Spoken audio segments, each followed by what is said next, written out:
The college football world is going to have their eyes on Columbia, South Carolina on Saturday at noon. We are chatting with a South Carolina insider, Jamie Bradford of Inside the Gamecocks. Our video today is presented by BetUS. We appreciate them for their support.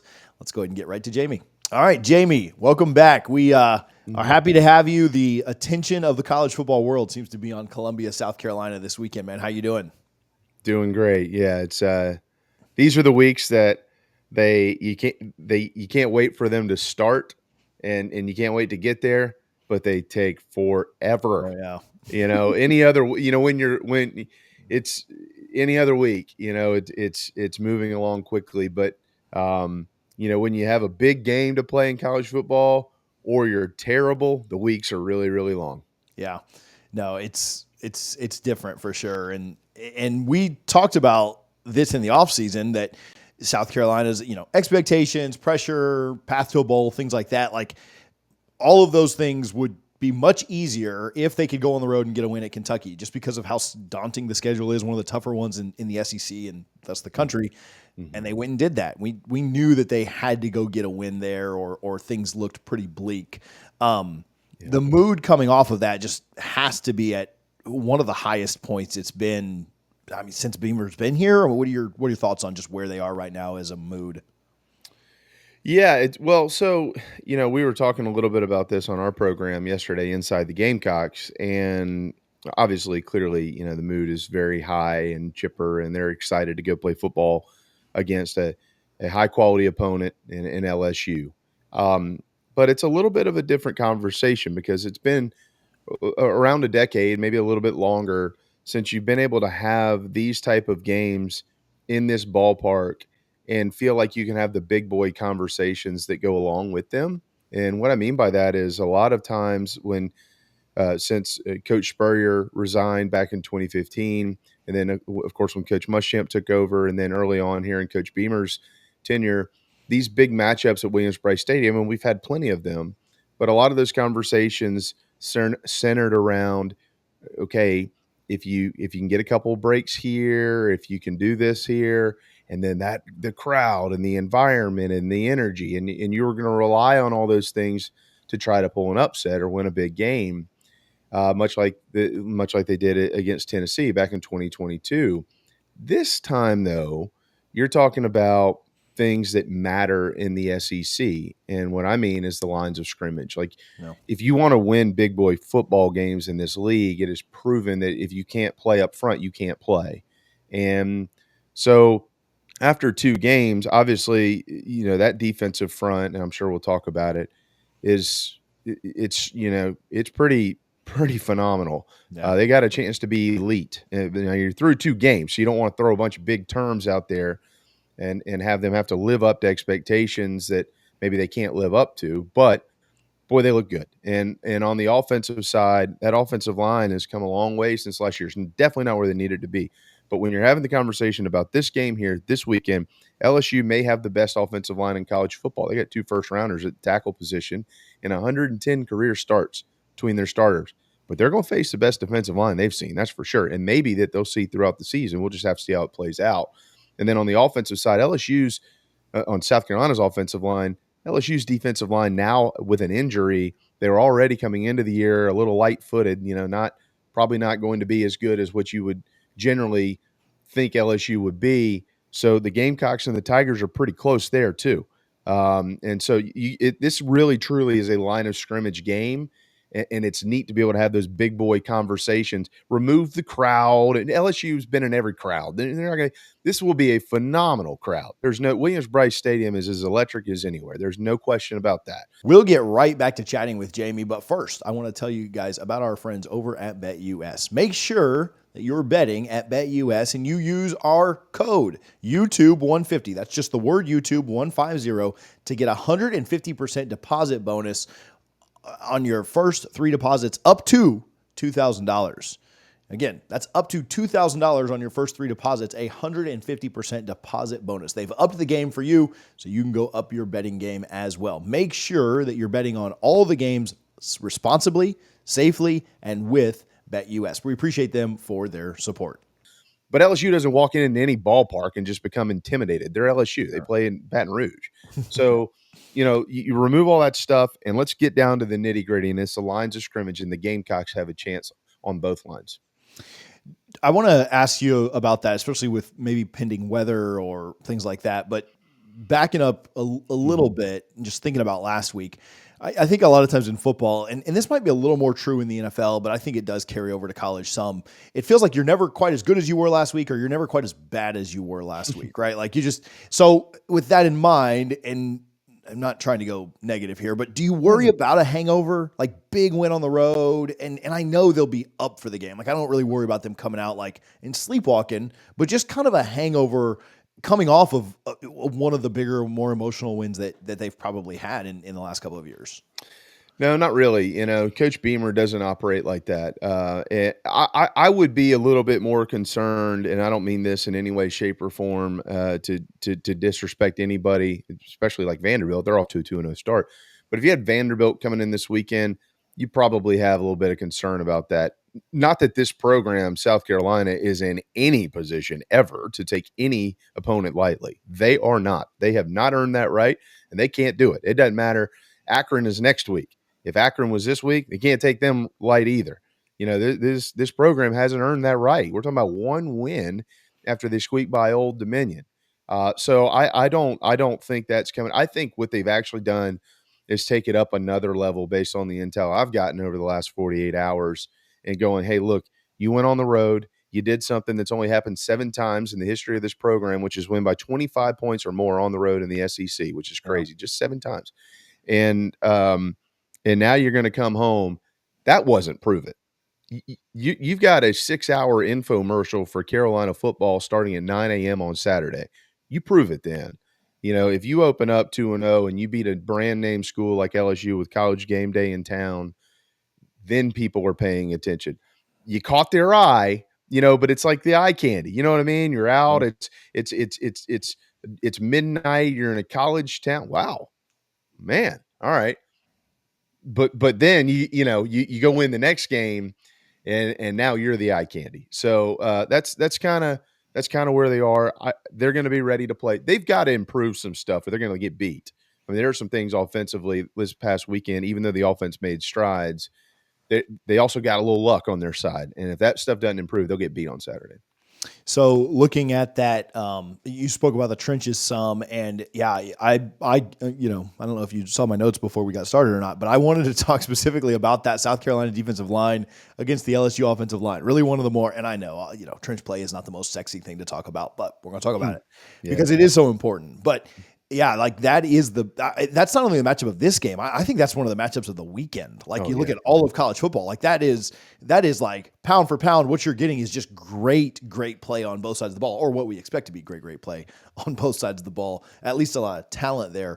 And in a game where there's weather, or potential weather hazards, or maybe there's weather that's been in the area. We've talked about living in hurricane areas, not really knowing what the heck's going to happen. LSU's offensive line is really, really good. They haven't run the ball especially well, and then they have the injury to Emory. To me, that feels like a place that, it's hard to think that any team could take advantage of LSU's offensive line. But if there was any team out there that could mitigate what they're able to do, it feels like it'd be South Carolina's defensive front.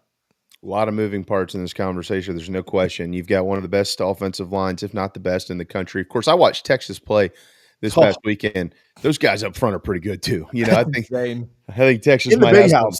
Yeah, they might have something to say about that. But LSU's guys average 6'6", 321 pounds across the front. It really is a remarkable looking group. They're all going to go to the NFL, every one of them, and they all deserve to. They've been well coached over the years. A little bit mystifying, and you're correct in saying that, and the fact that they're only averaging 85 yards per game on the ground. Not really a good number. I know that obviously the injury situation there has affected that, no question about it. Garrett Nussmeier is a great quarterback. Love watching him play. He started the last 3 games, which are the only 3 starts of his career at LSU. He's thrown for over 300 in all 3 games. But he hadn't seen a defensive front like this. And if the Gamecocks are going to get pressure on him this weekend, like if they won't do what they did at Kentucky. Like they're not. Dylan Stewart is a freak. There's no question. But if he does this, I don't know what else there will be to say, but I don't anticipate him and Kyle Kennard just shoving right through the chest of either tackle. Campbell or Emery, those guys, I don't see that. But if Carolina's getting pressure or enough pressure with 4, good pressure with 5, and they're able to have 5, 6, 7 guys back there in coverage, and LSU is going to come out and just try to throw the football, that's probably in favor of the Gamecocks. Either way, if Carolina's defense makes LSU one-dimensional, that's a good sign for Carolina football this weekend. So, there's I don't know how it's going to play out. Nobody does. But LSU has thrown the ball well. The Lacey kid can really play. The tight end Mason Taylor is 5 catches away from tying the career record for receptions by a tight end down in Baton Rouge. Mason Taylor, good player. He's a guy they're going to have to cover. And they're going to be looking for those guys. But I think LSU is going to probably try to at least be a little bit stubborn early on in running the football to try to set up throwing it.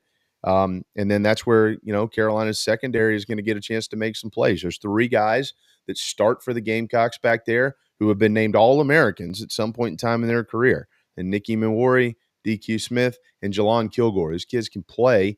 And O'Donnell Fortune out there at the corner position, his 5th year in the program. He's an NFL corner. He's going to go to the NFL right now. He's probably a projected 3rd rounder. So they're hoping that LSU is going to try to throw the football, but you got to get enough pressure to make them maybe or at least force a mistake or 2 this weekend. Yeah. We've made it a little over 10 minutes into this, and we haven't talked about the quarterback position on the other side of the ball where you guys are. So Sellers with a couple of touchdown passes. How confident do you think they are in him to, I mean, if the game has to be put on his shoulders, if South Carolina struggles to run the ball, how confident are they in him to take, I don't say take over, but really trust him to go out and get it done? I think they'd tell you that they're very confident. I think internally they're probably a little, I don't know, if that makes sense, maybe a little apprehensive to have to just put it in his hands and say, "Go win it, son. This is your moment right here." He is an outstanding talent, and one of the things that I loved that happened, it was a negative, but it was a net positive that happened this past weekend up in Lexington, was at the end of the first quarter. Carolina got the ball back with about a minute and a half. And they elected to Kentucky did have, I know they had at least 2 timeouts. They might have had 3. But the point is they had enough to be able – I think they had 3, TJ, because they could have if they would have stopped them before gaining a first down, they would have gotten the ball back. So Dowell Loggins and Coach Beamer in this offense said, let's go try to score. Kentucky had just kicked a field goal. Let's go try to score. Well, he got some pressure. He almost coughed it up. And then the next pass, he threw a pick. And he airmailed that ball down the middle of the field. His demeanor on the sidelines was, okay, let's go do it again. But I love the fact that they were trying to be aggressive. Let's see how he does. Yeah. And if he makes a mistake, let's see what happens. And he made a mistake. They go into the locker room. He comes back out in the second half and played better. Now, some of the things, like he's as calm, cool, and collected as he is and as talented as he is. And I'm not an OC. I'm not a quarterbacks coach, so this shouldn't be the gospel or the Bible. I don't mean it that way. But there still is a little bit of that drinking from a fire hose phase to being a redshirt freshman. And there's a couple of plays this past weekend. The Gamecocks just whiffed on the perimeter. Tight ends got to get better out there blocking running backs. I mean, you just can't miss these guys in this league. You're going to get your quarterback killed, and they whiffed. And he got popped, and the ball popped out, and luckily it popped right back into the arms of the Gamecocks. They were able to escape and not have any damage done. So, those things there, being able to feel that pressure, not necessarily having to see it, but having to feel it, right? That's all a developmental part of this game right now for him. And we saw such a growth from week 1 to week 2. The question is, how much can he grow from week 2 to week 3 if you do have to put the ball in his hands to beat the 16th ranked team in the country? So, long way around to get back. I would say that they feel okay. They feel okay. But this is coming from last year, where if you feel like you need to put the ball in Spencer Rattler's hands to go win it, no problem. Go do it. Right now, I think they would be a little bit cautious about what they were doing out there from a play calling standpoint if that was the decision they had to make. Yeah. I want to get your lean. I don't know if you've done an official prediction or not, but before we get into the what we think may happen, where can folks follow you? Where can they find more of your work?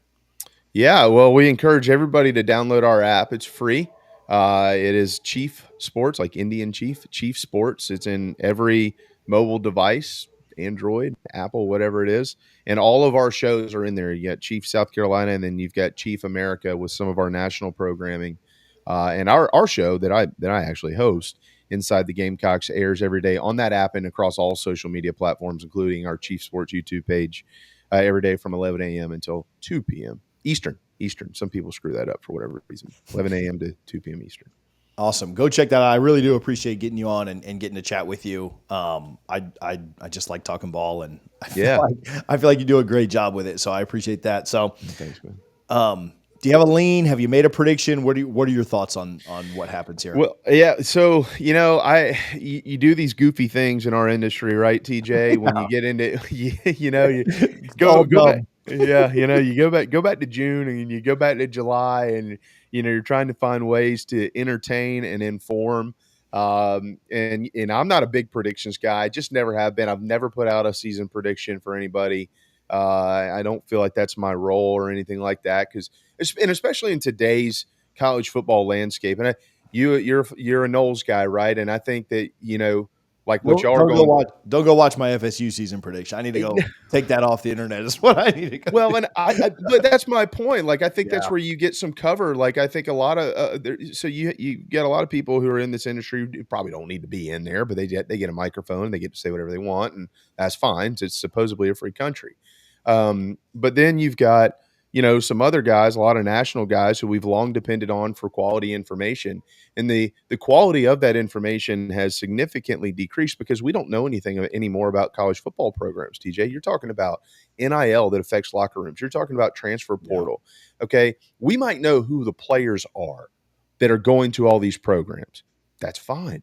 We don't know how they fit into those locker rooms. We don't know how they fit with those coaching staffs. You're talking about players who, as Shane has mentioned to me before, I've recruited this guy for like a week. The other cats in this room, I recruited for 2 and 3 years.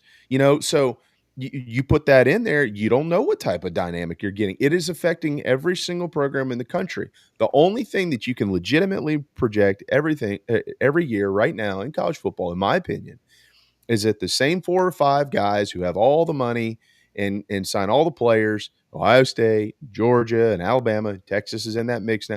Those guys every single year, even when you might be wrong, it's still a safe prediction to Yeah. say they're probably going to be in the playoff. That's your Final Four-ish, right? Yeah, like you might be off, but you're not wrong by predicting those teams. Everybody else, it's a wash, dude. You don't Yeah. know. So, I try to stay away from all those things.